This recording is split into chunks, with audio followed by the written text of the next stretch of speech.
Welcome everybody, it's Tom, and in this video we're going to be discussing the Call of Duty Infinite Warfare gameplay from the campaign that was released yesterday at E3. Now I'm going to just be pointing out little things you guys might have missed, or you guys missed, and I just like pointing out obvious things, but either way we're going to be pointing them out. And there's also some COD 4 remastered stuff at the end, with not that much, so it's not the main thing. Well, at least it shouldn't be the main thing anyways, but without further delay, let's get right into this. So right at the start, we find out our name is Reyes and we are a captain, so a pretty high-ranking person. And we also knew this from a long time ago because there was a bunch of stuff released a long time ago. But for the people who didn't know that, this is who we are and playing in the game. What we're actually the captain of is this ship that we actually start the video in. And as you guys can see, it's a pretty big ship. And like I said, a pretty high-ranking person, which doesn't make sense why he's the one going out and fighting on these like dogfights that we're going to see in a bit, and these like running out there like fighting, which if we're a high-ranking person, a captain, why are we out there? I don't know. Well, but either way, we'll pretend it's okay. Anyways, moving on, we actually get into this area where people are there greeting us and all this good stuff, but we actually walk up to this table and we see the solar system, and we can see every single planet in our solar system except Neptune. Not too sure if that's important at all, probably isn't. But it looks like we're going to be at least traveling to 7 of our planets. And if you guys are unaware, we're actually never going to leave our solar system inside this campaign. They confirmed this a long time ago, but just for the people who didn't know. So when we're actually looking at the solar system, we kind of zoom up on the Earth, but then we jump from the Earth to the moon, which it calls Luna. And it actually says something pretty interesting or disturbing at the same time. Either way, tell me how you guys take this down in the comments or interpret it or whatever. So what it says Luna. It was titled Luna. Then we read it saying, the moon is Earth's only natural satellite. It is the home of the Gateway. Gateway, pay attention to that. The main port for people, products, and resources being transported to Earth across the solar system after arrival at the Gateway. The final leg of the journey is undertaken via orbital lift platforms. So the main thing I want to point out is this gateway. Now, it doesn't sound like this to me that it is an actual gateway, like a portal or a wormhole, but if it is, I will freak out. That's way too advanced, but again, who plays campaign? Either way, hopefully this stuff isn't too advanced. I don't want some super futuristic game. Hopefully it's just like a real gateway, like a real life gateway where it's just a gate to get inside an area. But I don't know what I'm saying. But tell me what you guys think about this gateway thing. Is it freaking you out, or you think it's just chill stuff? It's just a gateway, I guess. When you're actually looking at this, we actually move from the Luna to a spaceship, and it's actually titled Operation Thermopylae.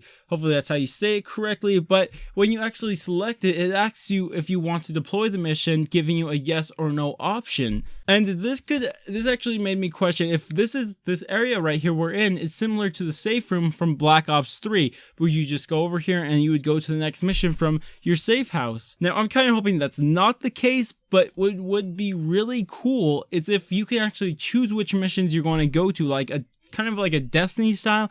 I'm just getting Destiny because it's showing planets, but either way, we're going to be able to select different missions and not just go down this forced route that they make for us. That's what I'd like to see inside a Call of Duty campaign, because most Call of Duty all pretty much Call of Duty campaigns pretty much force you down a route that you can't change, which annoys me. So moving on, skipping a bunch of stuff because nothing really happens between then and here, is that when you're getting into your ship, you actually say you set Ethan, and he responds yes sir, but what you may not have noticed is that Ethan is a robot. And I actually didn't notice this at first, but when I was watching it, I was like, what the heck, that's a robot you're talking to.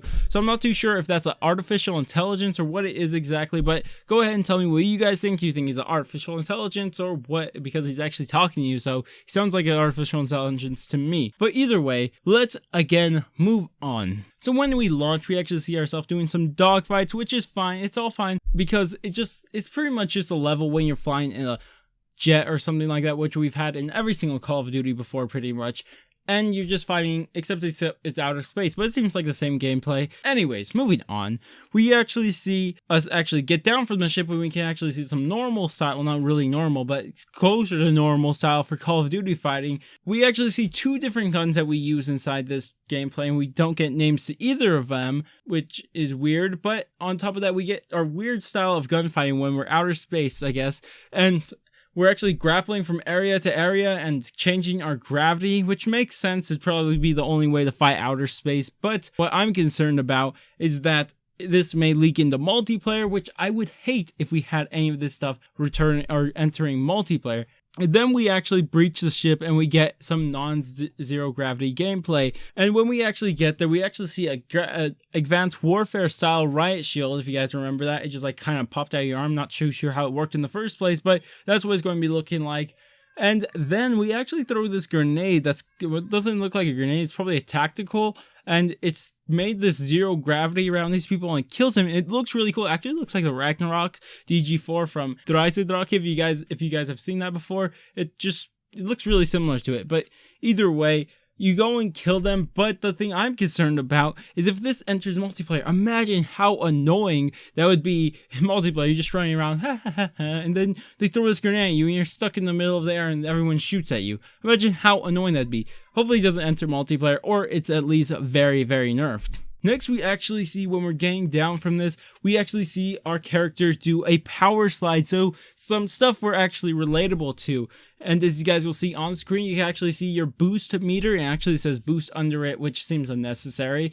But it's going to be, it looks very similar to Black Ops 3's because one slide took off half of our boost meter, and which is exactly like Black Ops 3. But we haven't actually seen a thrust jump or anything like that. Hopefully, because I know a lot of people have been wanting a slide only inside multiplayer because everyone loves boost slides, but the thrust jumps and the boost jumps are what people dislike.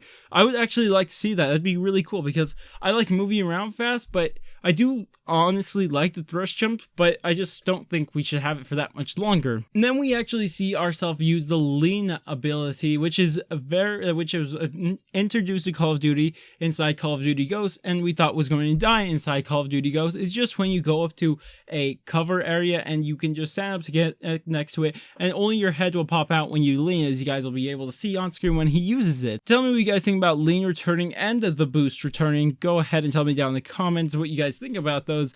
But we're going to have to move on for now. But that was pretty much it for the Infinite Warfare gameplay we got. It was pretty much boring from there on out. We just blow up the ship and all that good stuff. But then we got some COD 4 remastered clips, and they just showed off some really cool graphics really cool updated graphics from the campaign of COD 4. And these look so cool. It got me so hyped for the remastered, but there's nothing really to talk about. They were just clips that you guys can see for yourself. But at the end of all of this stuff, we actually got something that said pre-order and play the campaign 30 days early. They didn't actually specify which game they were talking about because they said Call of Duty Remastered above it. So if it's talking about Call of Duty 4 Remastered, that's a campaign we're going to be able to play 30 days early. I actually wouldn't like that because there's not that much stuff to play inside COD 4 anyway, so I'd like that to release. But if it is an Infinite Warfare's campaign, I would love to just get through this before everything else releases because I just want to get the stuff I don't want to play out of the way right away. Just imagine how great that would be. That would make me so happy if we could just get that campaign out 30 days earlier, and then when the game releases, I can just focus on COD 4 Remastered and the Infinite Warfare Zombies and its multiplayer if it's any good. So anyways, that's all I have for you guys today. Hopefully this wasn't too long for you guys, but if you guys did enjoy, go ahead and thumbs up. If you guys want to stay tuned for more gaming news, Call of Duty news, anything like that, go ahead and subscribe, and I will catch you guys on my next video.